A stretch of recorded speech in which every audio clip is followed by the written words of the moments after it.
One Squirrel Divided by One Dog Equals Chaos by Vivian van de Velde.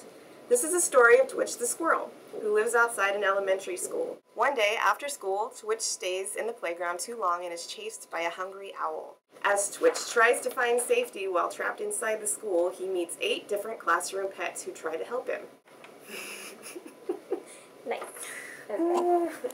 There's the 2nd grader's know-it-all rabbit, the 4th grader's parrot, and even a school of fish. Will the classroom pets be able to help Twitch escape the dog? And will the students lose their chance to win the competition? And what will the principal think of all this?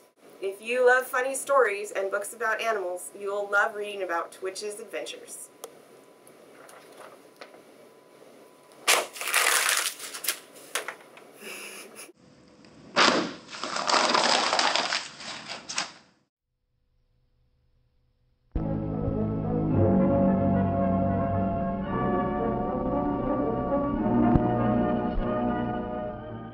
Your police department serves you every day in a different way.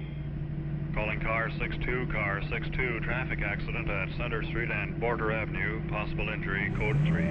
10-4. So out here, probably the most recognizable thing we carry, handcuffs. You know, it's for taking bad guys to jail and things like that. They're safety devices, really. It keeps them from getting hurt, keeps us from getting hurt. This carrier, you know, the outer vest is a bulletproof vest. You know, police radio that hooks up to a wire that goes up into my ear, so you can't hear it, but it's constantly chattering in my ear. Extra bullets for firearm. This is a taser. It shoots. It doesn't shoot bullets. It shoots wires that have a lot of electricity in them, and that immobilizes a person. The all important thing is our centennial badge. We have a special badge that the officers went out and bought. So it's got our badge number on it and stuff like that. Normally our badges don't. To celebrate the city's 100th birthday. We have pepper spray along the side back here. We have a flashlight up here. The small one, I have a bigger one in the car. And probably the most, people tell me this is the most dangerous tool we carry is the pen. Because you know, you don't want to get rid, you want to keep your nose clean, so. A day doesn't pass without one of my officers saving some child's life, protecting someone's home or their property. It is truly an honorable profession. So we carry everything from road flares and police tape. You've all seen that, I'm sure. Tow straps in case we have to pull a car out of a ditch or something like that. The traffic cones when we go to a crash, these are kind of cool, they kind of unfold. Oh. So our guys can kind of hide behind this and use it to go in and look for bad guys in a place where they might be armed or something like that. First aid supplies, we have an AED. We use that in case your heart stops. We have tools now, like these spike strips. This whole thing comes out and it accordions out. Be very careful with this because there's really sharp things in it. It'll accordion out to the width of a roadway. But inside these little things, these little quills, kind of like a porcupine quill where they're hollow.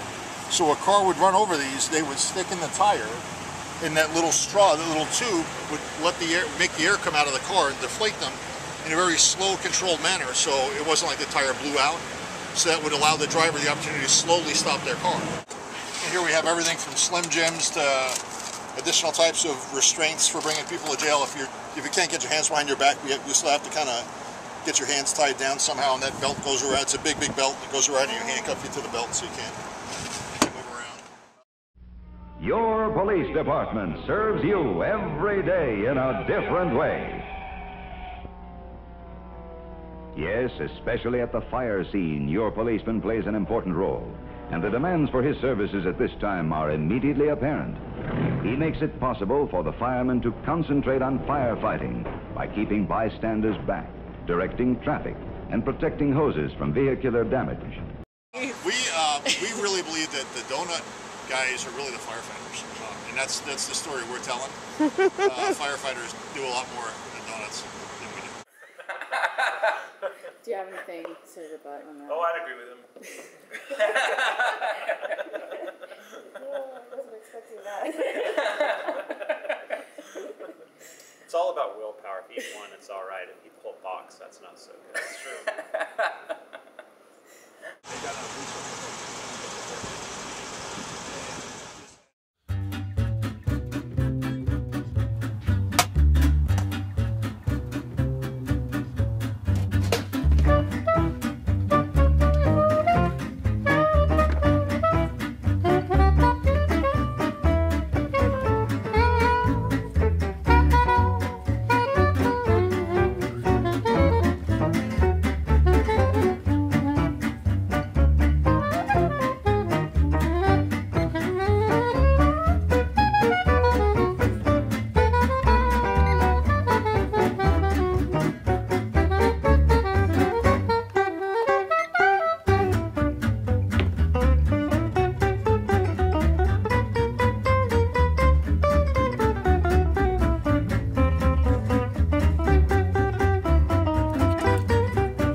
crazy.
Hello, boys and ghouls. It's me, Count von Robert Frankenstein.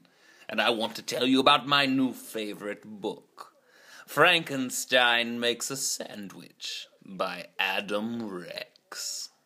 It's full of silly poems and short stories about different ghouly monsters, including Wolfman, Count Dracula, Mummy, the Phantom of the Opera, and the creature from the Black Lagoon.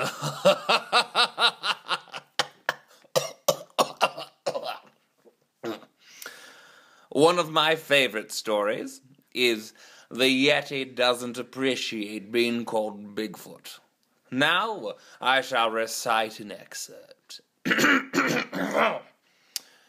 Did you just say Bigfoot? What's wrong with your eyes? My feet aren't remotely as big as that guy's.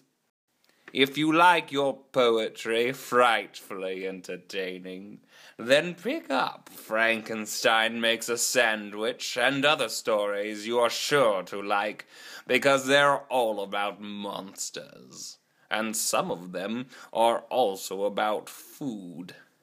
You like food, don't you?